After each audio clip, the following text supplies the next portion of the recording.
बिस्मिल्लाहिर्रहमानिर्रहीम, अस्सलाम वालेकुम। आज की इस वीडियो में सबसे पहले तो हमारे पास ऐसी खबर है जिसे सुनकर आपको अपनी फ़ौज की हिम्मत और बहादुरी पर भी फ़ख्र होगा, अपने कौमी हीरोज़ पर भी फ़ख्र होगा।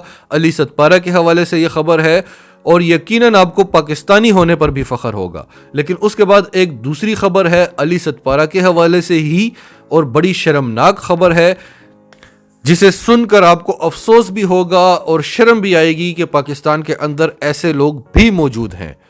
और आखिर में हम आपको एक ऐसी खबर देंगे कि भारत में एक एटमी डिवाइस फटी है जिससे 250 लोग हलाक हो गए हैं। और आप कहेंगे ये सच टीवी उर्दू हमें ये खबर दे रहा है, हमने पहले क्यों नहीं सुनी? इतनी बड़ी बात, भारत में एटमी डिवाइस फट गई है, हमें क्यों नहीं पता चला? तो पता पूरी दुनिया को है। हम आपको सबूत देंगे, प्रूफ्स देंगे। इंटरनेशनल इदारे इस बात पर बात कर रहे हैं, इंटरनेशनल माहिरीन इस बात को बता रहे हैं और हमारी अपनी रिसर्च भी है। हम आपको तमाम प्रूफ्स देंगे, लेकिन ज़्यादा शोर शराबा इसलिए नहीं है क्योंकि ये भारत है, पाकिस्तान नहीं है। तो डिटेल्स में जाते हैं उससे पहले अगर अभी तक आपने हमारा चैनल सच टीवी सब्सक्राइब नहीं किया तो इसे अभी सब्सक्राइब करें और बेल आइकन पर क्लिक करें ताकि हमारी आने वाली वीडियोस आपको वक्त पर मिलती रहें। सबसे पहले तो पाकिस्तानी फौज की हिम्मत और बहादुरी को सलाम। जहां भी पाकिस्तान की अजमत का सवाल आता है, हमारी फौज जान हथेली पर रखकर हाजिर हो जाती है। कौमी हीरो मोहम्मद अली सतपारा की तलाश में हमारी फौज हेलीकॉप्टर्स को 7000 मीटर की बुलंदी से ज्यादा की परवान पर लेकर गई और ऐसा उन्होंने कई बार किया और आज तो वो 7800 मीटर की बुलंदी पर चले गए जहां पर नॉर्मली मशीन जवाब दे देती है। फिर सूरज ढलने लगा, मौसम खराब होता रहा, पीछे से उनको वापस बुलाने जाने के सिग्नल्स मिलते रहे, लेकिन पायलट्स वापस जाने को तैयार ही नहीं थे। ये हिम्मत, ये हौसला, ये बहादुरी, ये हुब्बे वतनी, ये पाकिस्तान के अलावा किसी और फौज में इस कदर हो ही नहीं सकती। सबसे पहले किसी भी मुल्क की फौज की ट्रेनिंग में सबसे पहले अपनी जान की हिफाजत की ट्रेनिंग दी जाती है और कोई भी फौज लड़ती है तो सबसे पहले अपनी जान की हिफाजत का ख्याल रखती है। मोहम्मद अली सतपारा की तलाश में जो सर्च ऑपरेशन किया जा रहा है, ये तारीख का सबसे बड़ा सर्च ऑपरेशन है। और आज C-130 तैयारे भी उड़ाए गए जो K2 की चोटी से ऊपर की परवाज भी कर सकते हैं और इन तैयारों से इंफ्रारेड तस्वीरें ली गईं। इसके अलावा आइसलैंड की टेक्नोलॉजी जिसका हमने कल जिक्र किया था, जिससे आप पहाड़ की एक एक इंच का पता लगा सकते हैं, और उस टेक्नोलॉजी का नाम भी हमने आपको बताया था, सिंथेटिक अपर्चर रडार। और दूसरी टेक्नोलॉजी जो इसमें यूज की गई वो है micro satellite for earth observation.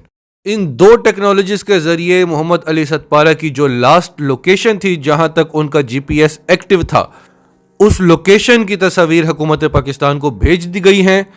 इसके अलावा वेनेजा ओबराय ने एक नई उम्मीद दी है, जो अमरीकी निजात बरतानवी शहरी हैं और पाकिस्तान की खैर सगाली की सफीर भी हैं। वो इस मामले को बड़ी नज़दीकी से देख रही हैं क्योंकि वो बहुत माहिर कोहे पैमा है। वो माउंट एवरेस्ट को भी सर कर चुकी हैं और उनका कहना है कि ये बहुत होशियार थे। ये तीनों, मोहम्मद अली सतपारा भी और इनके जो दोस्त साथी हैं, इनके पास तमाम आलात मौजूद थे, बर्फ़ पिघलाने के लिए, बर्फ़ में गार करने वाले आलात, जिसमें शेल्टर, स्नो शेल्टर जिसे कहते हैं, उसमें आप अपनी जान बचा सकते हैं, सरवाइव कर सकते हैं। और इनके पास पानी गर्म करने के लिए, यानी पानी को पिघलाने के लिए और खाने पीने की अशिया को पिघलाने के लिए और उनको खाने के काबिल बनाने के लिए जो आलात चाहिए होते हैं, वो भी इनके पास मौजूद थे।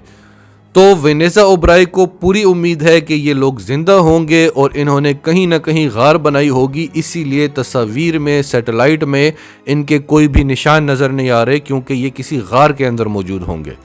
वो ये नहीं मानती कि इन तीनों ने किसी पुरानी रस्सी का इस्तेमाल किया होगा जो टूट सकती है, जिसकी वजह से ये लोग गिर सकते हैं, क्योंकि इनका मानना है कि ये बहुत ही समझदार, बहुत ही होशियार कोहे पैमा थे, तजुर्बाकार थे।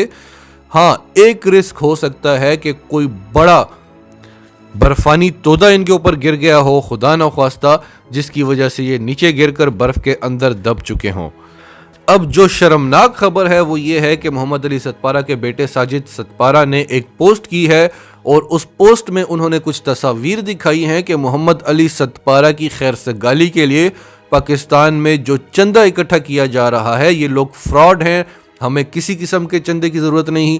और हुकूमत पाकिस्तान अपने हीरोज़ की जान बचाने के लिए किसी भी हद तक जा सकती है। लिहाजा ना हुकूमत पाकिस्तान को किसी चंदे की ज़रूरत है और ना ही मोहम्मद अली सतपारा की फैमिली को किसी किस्म के चंदे की ज़रूरत है। तो ये जो लोग आपसे चंदा इकट्ठा कर रहे हैं, इनको बिल्कुल भी आप चंदा ना दें, बल्कि इन लोगों का पता लगाएं और मुतल्लिका इदारों में रिपोर्ट करें और इनके खिलाफ, ऐसे लोगों के खिलाफ अवेयरनेस कैंपेन का हिस्सा बने जो ऐसे मौक़ों पर भी अपने फ्रॉड करने से, लूट माल से, हराम के पैसे से पीछे नहीं हटते। और ये कैंपेन आप किसी भी तरीके से कर सकते हैं, एक दूसरे को बताएं, हमारी इस वीडियो को ज़्यादा से ज़्यादा शेयर करें ताकि ऐसे लोगों तक पहुंचा जा सके। जहां पूरी कौम एक होकर अपना जज्बा दिखा रही है, ये लोग ऐसे वक्त से फ़ायदा उठाने की कोशिश कर रहे हैं, जो निहायत ही शर्म की बात है। अब आते हैं तीसरी खबर पर। भारतीय फौज की और मोदी सरकार की एक और बड़ी नाअहली। नए आने वाले व्यूवर्स जो सच टीवी उर्दू से ज़्यादा वाकिफ नहीं है, वो ये सोचेंगे कि इतनी बड़ी बात, इतनी बड़ी खबर कि भारत में एक न्यूक्लियर डिवाइस फट गई है और हमें पता ही नहीं है और सच टीवी उर्दू ये बात कर रहा है। तो पहली बात तो ये कि सच टीवी उर्दू प्रूफ के साथ बात करता है, पूरी रिसर्च के बाद बात करता है, ऐसे ही बात नहीं करता। और दूसरी बात ये कि आपकी बात भी ठीक होगी अगर आप ऐसा सोचते हैं, क्योंकि अगर कोई मुसलमान मुल्क, ख़ास तौर पर पाकिस्तान, अगर कोई ऐसी हरकत कर देता या उससे ऐसी कोई कोताही हो जाती तो इस वक्त पूरी दुनिया का निशाना बना होता, पूरी दुनिया के लिए वो टारगेट बना होता। लेकिन क्योंकि भारत है, एक बहुत बड़ा हजूम है, बहुत बड़ी मंडी है, दुनिया की प्रोडक्ट्स बिकती हैं और अमेरिका का इत्तेहादी है, इसलिए दुनिया ने ज़्यादा शोर नहीं मचाया। अब हम आपको बताते हैं कि असल में हुआ क्या।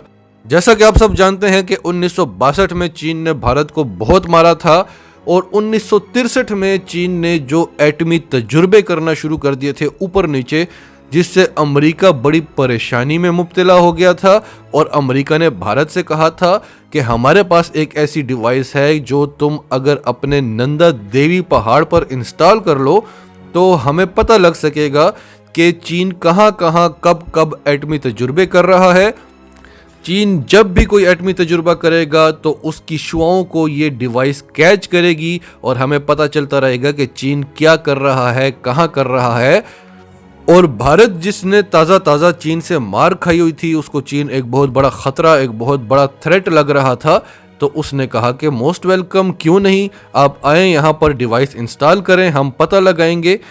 तो 1964 में फिर CIA की टीम आई भारत और उन्होंने भारत के हवाले वो डिवाइस की। और ये डिवाइस 56 किलो की डिवाइस थी और इसको इंस्टॉल करना था नंदा देवी पहाड़ की चोटी के ऊपर और इसकी हाइट है तकरीबन 7,816 मीटर। अब इतनी बुलंद चोटी पर हाइकिंग करके जाना वैसे भारतीय फौजियों के लिए तो वैसे पॉसिबल नहीं था, ऊपर से 56 किलो की डिवाइस, इसको कौन ऊपर लेकर जाएगा। और भारत के पास कोई ऐसी टेक्नोलॉजी नहीं थी जिसके जरिए इस डिवाइस को उस चोटी पर पहुंचाया जाए। तो भारत ने कहा कि हम ये डिवाइस इंस्टॉल तो कर लेते हैं, लेकिन कोई इसके इर्द गिर्द के जो पहाड़ हैं जो कम ऊंचाई पर वाक़ हैं वहां पर इसको इंस्टॉल कर लेते हैं। तो अमेरिका ने कहा कि नहीं, अगर आपने इससे रिजल्ट्स लेने हैं तो इसको नंदा देवी की चोटी पर ही इंस्टॉल करना होगा। और हमसे ज़्यादा थ्रेट आपके लिए है चीन इस वक्त, तो हमने ये डिवाइस आपके हवाले कर दी है, अब वहाँ पर पहुँचाना आपका काम है।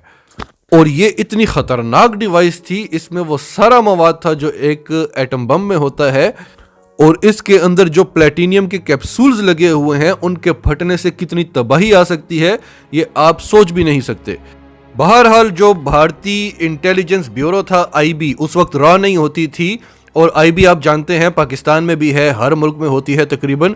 तो उन्होंने ये फैसला किया कि ठीक है, हम ये डिवाइस इंस्टॉल करेंगे। भारतीय गवर्नमेंट से इन्होंने अप्रूवल ली और 1965 में ये मिशन शुरू हो गया। भारतीय मिशन था ना, ये उस डिवाइस को लेकर रवाना हो गए। 5000 मीटर तक की बुलंदी पर ले जाने में ये कामयाब हो गए और उसके बाद ब्लिजर्ड आ गया तो ये तूफानी बारिश, ये तेज हवाएं, इनमें ऊपर जाना तो इनके लिए नामुमकिन था, अपनी जानें बचाकर भागना था। अब ये उस डिवाइस को ना तो ऊपर ले जा सकते थे ना वापस ला सकते थे। तो इनकी टीम का जो कैप्टन था उसने ये फैसला किया कि इस डिवाइस को फिलहाल यहीं छोड़ देते हैं और हमें यहाँ से निकलना चाहिए। ये मैं आपको वर्ड टू वर्ड बता रहा हूँ। आप गूगल पर सिर्फ सर्च करें, आप सिर्फ नंदा देवी लिखें, आपको डिफरेंट स्टोरीज और डिफरेंट रिपोर्ट्स मिल जाएंगी जिसमें बड़ा कुछ बताया गया है। तो ये लोग वहां से वापस आ गए। उसके बाद तकरीबन 1 साल बाद इनको होश आई कि हम वहां पर डिवाइस छोड़कर आए हुए हैं, हमें वापस जाना चाहिए और कुछ ना कुछ करना चाहिए। तो 1 साल बाद ये वहां पर गए तो वहां पर कोई डिवाइस ही नहीं थी, डिवाइस गायब। इन्होंने बहुत ढूंढा, बहुत ढूंढने की कोशिश की, इनको वो डिवाइस नहीं मिली, ये वापस आ गए।